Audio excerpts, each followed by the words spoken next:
মাঝরাতে কলকাতার বা দেশের যে কোনো বড় শহরের কোনো একটা ফাঁকা রাস্তা, চারদিক একেবারে শুনশান।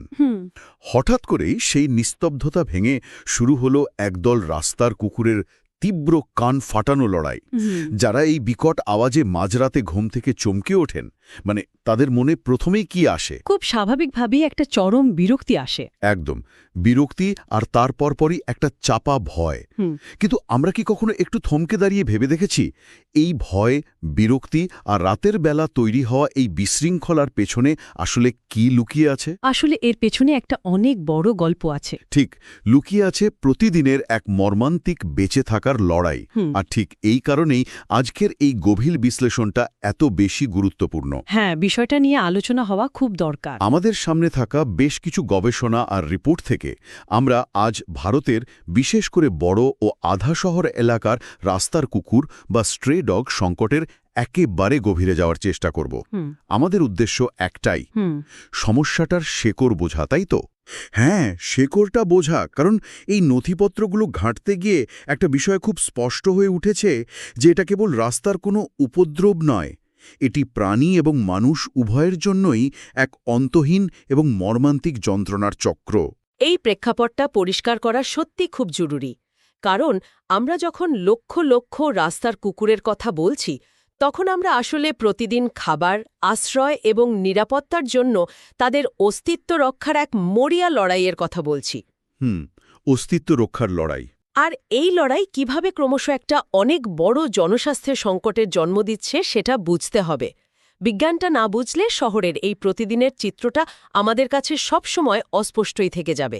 তাহলে চলুন একেবারে গোড়া থেকে শুরু করা যাক। এই যে লক্ষ লক্ষ কুকুরের কথা বলা হচ্ছে, যাদের সংখ্যা জ্যামিতিক হারে বাড়ছে, এর মূল কারণ তো অনিয়ন্ত্রিত প্রজনন, তাই না? একদম ঠিক।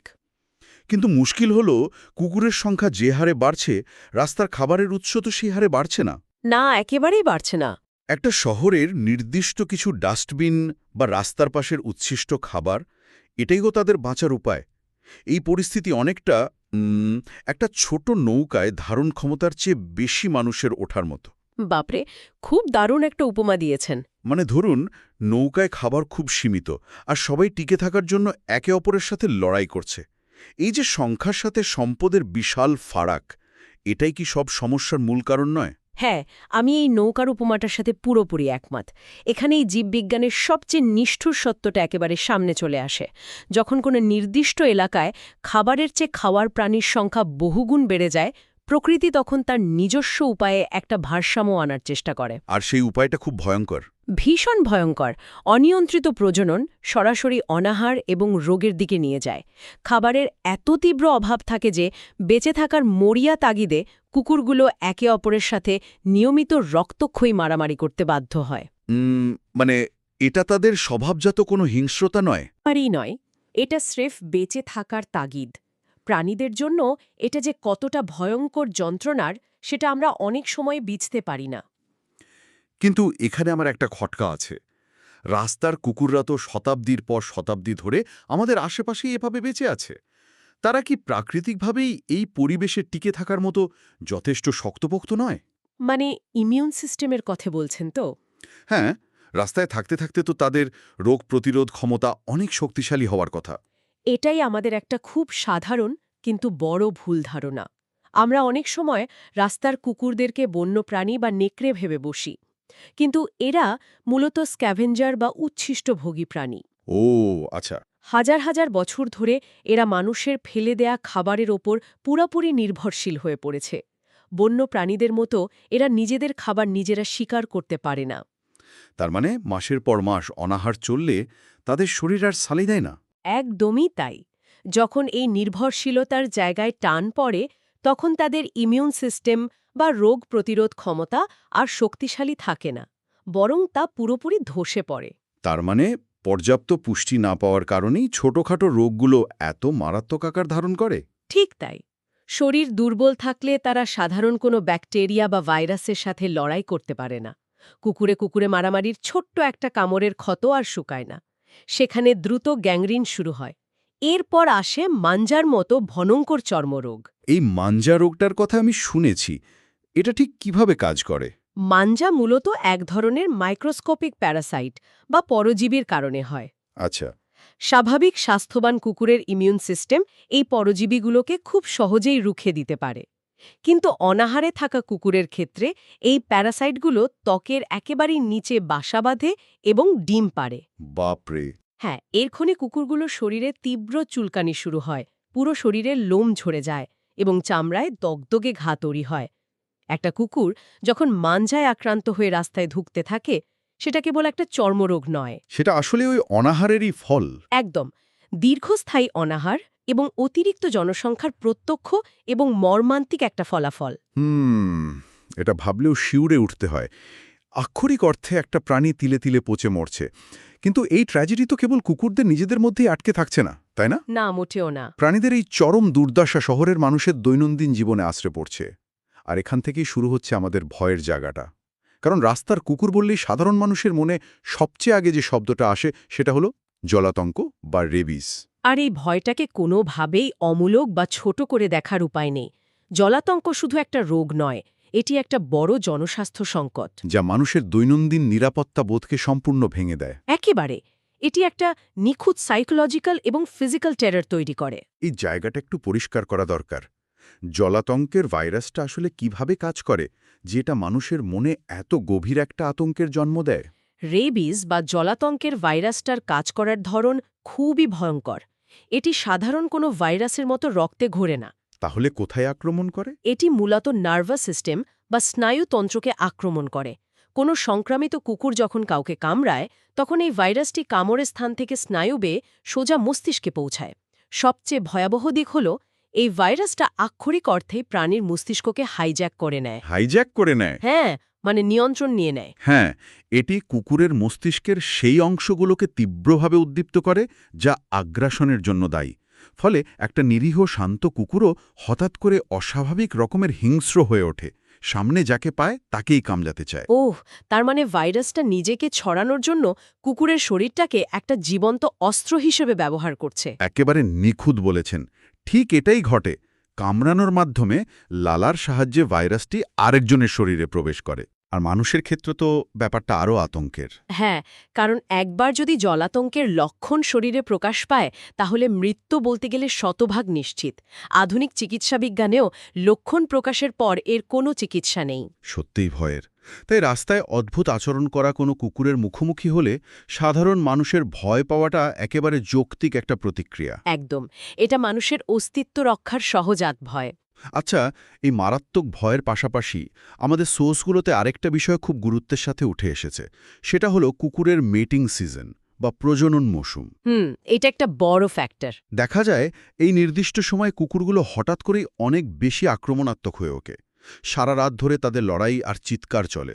এটা যেন সমস্যার একটা বড় ট্রিগার হিসেবে কাজ করে। হ্যাঁ, ঠিক বলেছেন। ধরুন কেউ ভোরবেলা মর্নিং ওয়াকে বের হয়েছেন বা খুব সকালে কাজে যাচ্ছেন, আর হঠাৎ একদল কুকুর তাকে ঘিরে ধরল। ওই মুহূর্তে তো কেউ কুকুরের হরমোনাল চেঞ্জ নিয়ে ভাববে না। না, তখন নিজের জীবন বাঁচানোর কথাই ভাববে মানুষ। মানে যখন রাতে ঘুমানোর সময় শব্দ দূষণ হয় এবং রাস্তায় বেরোলে জলাতঙ্কের মতো মারাত্মক রোগের ভয় থাকে, তখন সাধারণ মানুষের আতঙ্কিত হওয়াটা কি খুব স্বাভাবিক একটি প্রতিক্রিয়া নয়? মানুষের এই প্রতিক্রিয়াটি মনস্তাত্ত্বিকভাবে সম্পূর্ণ স্বাভাবিক। কিন্তু ওই সময় কুকুরদের শরীরে আসলে কি ঘটছে, সেটা বিজ্ঞান দিয়ে একটু তলিয়ে দেখা যাক। হ্যাঁ, বলুন। প্রজনন মৌসুমে কুকুরদের শরীরে হরমোনের, বিশেষ করে টেস্টোস্টেরনের মাত্রা বহুগুণ বেড়ে যায়। এই তীব্র হরমোনাল পরিবর্তনের কারণে তাদের টেরিটোরিয়াল প্রবৃত্তি চরমে পৌঁছায়। টেরিটোরিয়াল প্রবৃত্তি মানে তারা কি নির্দিষ্ট কোনো রাস্তাকে নিজেদের সম্পত্তি ভাবতে শুরু করে? অনেকটা সেরকমই। তারা এলাকা রক্ষায় অনেক বেশি সংবেদনশীল এবং রক্ষণশীল হয়ে ওঠে। অন্য সময় যে কুকুরটা চুপচাপ শুয়ে থাকে, এই হরমোনাল ওভারড্রাইভের কারণে সে ওই রাস্তার ভেতরে যে কোনো অপরিচিত মানুষ বা গাড়িকে সরাসরি অস্তিত্বের হুমকি হিসাবেই দেখে। তার মানে তাদের সেন্সরগুলো তখন খুব সজাগ থাকে। একদম। সামান্য একটা শব্দ, কারো দ্রুত হেঁটে যাওয়া বা বাইকের আওয়াজ দেখলেই তারা তেড়ে আসে। তার মানে এই হরমোনাল পরিবর্তনটা কুকুরের ব্রেনকে সিগন্যাল দিচ্ছে যে চারপাশে শুধু শত্রু আর শত্রু। আর মানুষের দিক থেকে দেখলে হঠাৎ করে চেনা রাস্তার নিরীহ কুকুরগুলোই রাতে দানবে পরিণত হচ্ছে। আর মানুষের তো ঘুম নষ্ট হচ্ছে। হ্যাঁ, একদিকে রাতের ঘুম নষ্ট হচ্ছে আর সকালে তাড়া খাওয়ার ভয় থাকছে। দিনের পর দিন এই মানসিক চাপ মানুষের সহনশীলতাকে একেবারে তলানিতে নিয়ে যায়। ঠিক। আর এই জায়গাতে ভয় এবং জনস্বাস্থ্যের ঝুঁকি মিলে একটা চরম সামাজিক উত্তেজনার সৃষ্টি করে। পরিস্থিতিটা অনেকটা একটা প্রেসার কুকার বিস্ফোরণের মতো হয়ে দাঁড়ায়। খুব সুন্দর একটা তুলনা। প্রেসার কুকারের মতোই অবস্থা হয়। মানুষ যখন দিনের পর দিন আতঙ্কের মধ্যে বাঁচে, দেয়ালে পিঠ ঠেকে যাওয়ার মতো অবস্থা অনুভব করে, তখন ভয় থেকেই হতাশা তৈরি হয়। আর এই হতাশা থেকেই জন্ম নেয় তীব্র ক্ষোভ আর নিষ্ঠুরতা। একদম।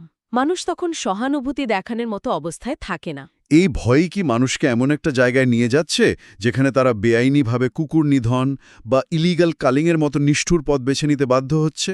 এটাই এই পুরো চক্রটির সবচেয়ে অন্ধকার দিক। বৃহত্তর চিত্রটা বা বেগার পিকচারটা দেখলে বুঝবেন এটা মূলত একটা লুজ লুজ পরিস্থিতি। মানে কারোরই লাভ হচ্ছে না। ঠিক। মানুষ যখন চরম নিরাপত্তাহীনতায় ভোগে তখন তাদের কাছে কুকুরগুলোকে মেরে ফেলাটাকেই একমাত্র সহজ সমাধান বলে মনে হয়। কিন্তু এটা মূল সমস্যার কোনো সমাধান নয়, বরং পরিস্থিতির আরও অবনতি ঘটায়। কিন্তু আমি যদি সাধারণ মানুষের দৃষ্টিকোণ থেকে ভাবি, ধরুন একটা এলাকায় অনেক বেশি কুকুর হয়ে গেছে, তারা কামড়াচ্ছে, কুকুরগুলোকে মেরে ফেললে বা সরিয়ে দিলে তো লজিক্যালি সমস্যাটা মিটে যাওয়ার কথা। আপাত দৃষ্টিতে সেটাই মনে হয়।